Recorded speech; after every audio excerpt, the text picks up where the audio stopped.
नमस्कार, आप देख रहे हैं सत्य हिंदी का रात 8 बजे का बुलेटिन और मैं हूं आपके साथ कृति सिंह। राहुल गांधी प्रयागराज में छात्रों से बात कर रहे हैं, लेकिन इस बीच दिल्ली में यूपी के सीएम योगी बड़ी बड़ी बैठकें कर रहे हैं। उधर कर्नाटक सरकार भी आरएसएस को लेकर सख्त कार्रवाई करने की तैयारी में है। इसी बीच रूसी तेल पर अमेरिकी बिल से भारत पर 100% टैरिफ का खतरा, विपक्ष के हमले और सुखबीर बादल के डीलिमिटेशन बिल पर बदले हुए रुख ने सियासी पारा चढ़ा दिया है। इन्हीं खबरों पर इस बुलेटिन में बात करने वाले हैं, लेकिन उससे पहले नजर सुर्खियों पर डाल लेते हैं।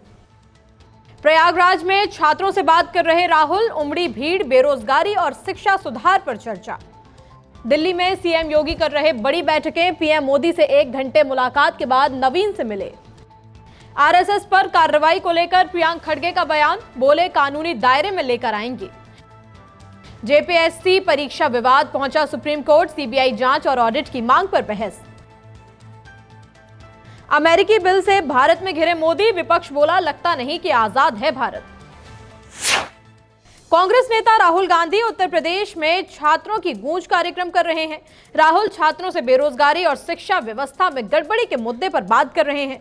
राहुल के कार्यक्रम से 4 घंटे पहले ही प्रयागराज के केपी ग्राउंड में छात्रों का हुजूम उमड़ने लगा था। इस वक्त ग्राउंड में भारी संख्या में छात्र राहुल को सुनने के लिए इकट्ठा हो चुके हैं। हालांकि कार्यक्रम से पहले ग्राउंड की मंजूरी को लेकर बवाल हुआ था, लेकिन बाद में मंजूरी मिल गई। इस बीच बीजेपी ने यह भी आरोप लगाया कि राहुल के पास प्रयागराज जाने की फुर्सत है, लेकिन रांची में आंदोलन कर रहे छात्रों से मिलने का समय नहीं है।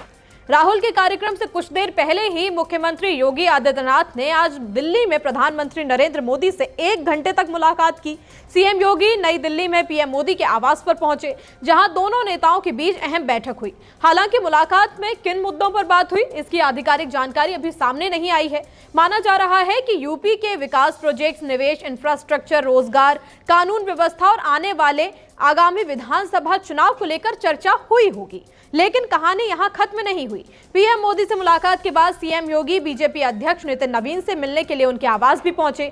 यानी एक ही दिन में बीजेपी के शीर्ष नेतृत्व के साथ योगी की लगातार अहम मुलाकातें हुई हैं। अब सवाल यही है कि इन बैठकों के पीछे का एजेंडा क्या है और क्या यूपी को लेकर कोई बड़ा फैसला या संदेश आने वाला है। कर्नाटक के गृह मंत्री प्रियंक खड़गे ने आरएसएस को लेकर सख्ती अपनाने की बात कही है। उन्होंने कहा कि राज्य सरकार संगठन के खिलाफ जो भी कार्रवाई करेगी वो पूरी तरह कानूनी दायरे में होगी। खड़गे ने कहा कि फिलहाल आरएसएस कानूनी दायरे से बाहर है और सरकार उसे इसके दायरे में लाने की कदम उठाएगी। हालांकि उन्होंने ये नहीं बताया कि सरकार आगे क्या कार्रवाई करेगी। खड़गे ने कहा कि इस मुद्दे को उठाए हुए करीब 1.5 महीने हो चुके हैं और सरकार को आरएसएस के लगभग 100 साल के इतिहास और कामकाज को समझने के लिए समय चाहिए। उन्होंने आरएसएस प्रमुख मोहन भागवत को भेजे गए पत्र का भी जिक्र किया। वहीं अवैध प्रवासियों के मुद्दे पर खड़गे ने कहा कि राज्य में पहचान और सत्यापन अभियान जारी है। उनके मुताबिक पिछले 3 महीनों में करीब 1000 लोगों को पकड़ा गया है। इनमें बांग्लादेश के अलावा अफ्रीकी देशों और अन्य क्षेत्रों से आए लोग भी शामिल हैं। खड़गे ने कहा कि अवैध प्रवासियों के खिलाफ सरकार कोई समझौता नहीं करेगी। झारखंड लोक सेवा आयोग जेपीएससी की 2025 संयुक्त सिविल सेवा प्रारंभिक परीक्षा में कथित गड़बड़ी का मामला अब सुप्रीम कोर्ट पहुंच गया है। सामाजिक कार्यकर्ता हरिशरण देवगन ने जनहित याचिका दाखिल कर पूरे मामले की सीबीआई या किसी स्वतंत्र जांच कमेटी से जांच कराने की मांग की। विवाद उस समय ज्यादा बढ़ा जब एक सफल उम्मीदवार की ओएमआर शीट की कार्बन कॉपी सोशल मीडिया पर वायरल होने की बात सामने आई। आरोप है कि उम्मीदवार ने पहले पेपर में 100 में से केवल 48 सवालों के जवाब दिए, फिर भी वो सफल घोषित हुआ। इसके बाद परीक्षा की प्रक्रिया पर सवाल उठने लगे। जेपीएससी ने मामले की जांच सीआईडी को सौंपने की जानकारी दी है। याचिका में ओएमआर स्कैनिंग, रिजल्ट तैयार करने और पूरी परीक्षा प्रक्रिया के स्वतंत्र ऑडिट की मांग की गई है। साथ ही ओएमआर प्रश्न पत्र, आंसर की, बायोमेट्रिक और सीसीटीवी रिकॉर्ड सुरक्षित रखने की भी मांग है। झारखंड में भर्ती परीक्षाओं में कथित गड़बड़ियों को लेकर छात्रों का विरोध अब तेज हो चुका है। छात्रों के समर्थन में एबीवीपी कार्यकर्ताओं ने मुख्यमंत्री आवास की ओर मार्च किया। पुलिस ने बैरिकेडिंग लगाकर उन्हें रोकने की कोशिश की, जिसके बाद प्रदर्शनकारियों और पुलिस के बीच धक्का मुक्की और झड़प हो गई। पुलिस के मुताबिक कुछ प्रदर्शनकारियों ने बैरिकेड पार करने की कोशिश की। इसके बाद पुलिस ने करीब 8 से 10 लोगों को हिरासत में लिया। वहीं एबीवीपी और छात्र भर्ती परीक्षाओं में कथित अनियमितताओं के खिलाफ कार्रवाई की मांग कर रहे हैं। रांची के जयपाल सिंह मुड्डा स्टेडियम और छात्र अभ्यर्थी लगातार प्रदर्शन कर रहे हैं। बुलेटिन में अभी आगे और भी खबरें हैं। अमेरिकी बिल से बढ़ा भारत पर 100% तक टैरिफ का खतरा। केजरीवाल का हमला, बोले ट्रंप की गुलामी करके भी यही मिला। सुखबीर बादल का यू टर्न, डिलिमिटेशन बिल पर बीजेपी को पूरा समर्थन। यूपीआई पेमेंट रहेगा फ्री, कस्टमर से कोई चार्ज नहीं लिया जाएगा। भारत पर रूसी तेल खरीदने पर 100% तक टैरिफ को लेकर कांग्रेस नेता पवन खेड़ा ने सरकार पर जमकर निशाना साधा। ऐसा कहीं से भी लगता है कि अब हिंदुस्तान आजाद है, कहीं से भी अगर आपको लगे, जो आता है ब्लैकमेल कर लेता है हिंदुस्तान, जो आता है वो शर्तें रखता है हिंदुस्तान के सामने कि आप तेल यहां से खरीद सकते हो, इतना खरीद सकते हो, इतना नहीं खरीद सकते। क्या हाल बना रखा है इस विश्वगुरु ने भारत का। ये जवाब अब आप इनसे मांगिए जो अपने आप को विश्वगुरु कहते हुए घूमते हैं पूरे देश में। संसद में आने की हिम्मत नहीं है, इसलिए हिम्मत नहीं कि ये सारी बातें उठेंगी, हर बात का जवाब मांगा जाएगा। इस मुद्दे पर दिल्ली के पूर्व मुख्यमंत्री और आम आदमी पार्टी के राष्ट्रीय संयोजक अरविंद केजरीवाल ने भी टिप्पणी की। केजरीवाल ने कहा कि देश को अमेरिका के हाथों गिरवी रखने के बाद, ट्रंप की गुलामी करने के बाद और भारत का अपमान करवाने के बाद मोदी जी देश के लिए ये लेकर आए हैं। आज देश के हर छोटे बड़े निर्णय में ट्रंप का हस्तक्षेप होता है। मोदी जी ट्रंप की हर बात मानते हैं, चाहे सही हो या गलत, और ट्रंप हर क्षेत्र में भारत के खिलाफ ही निर्णय लेता है।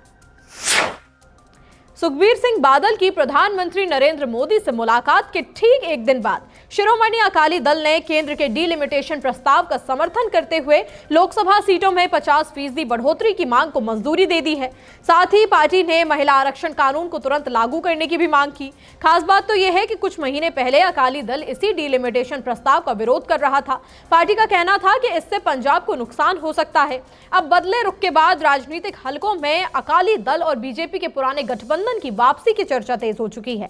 बीजेपी और अकाली दल का करीब 25 साल पुराना गठबंधन 2020 में कृषि कानूनों के मुद्दों पर टूट गया था।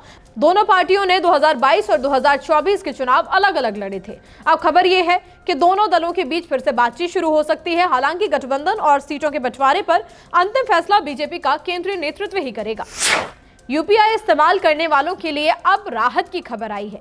पेमेंट्स काउंसिल ऑफ इंडिया ने साफ कह दिया है कि आम ग्राहकों और छोटे कारोबारियों से यूपीआई ट्रांजैक्शन के लिए कोई फीस नहीं ली जाएगी।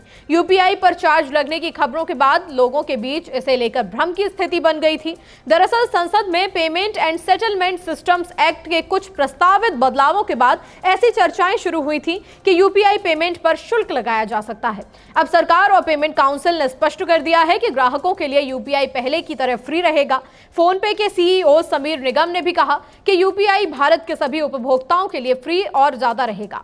वित्त मंत्री निर्मला सीतारमण ने बताया कि मर्चेंट डिस्काउंट रेट एमडीआर ग्राहकों पर नहीं बल्कि व्यापारियों से जुड़ा शुल्क है।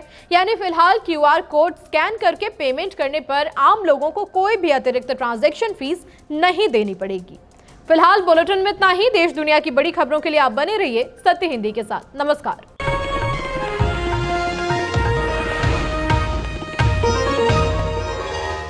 Copyright disclaimer under Section 107 of the Copyright Act 1976. Allowance is made for fair use for purposes such as criticism, comment, news reporting, scholarship, and research. Fair use is a use permitted by copyright statute that might otherwise be infringing.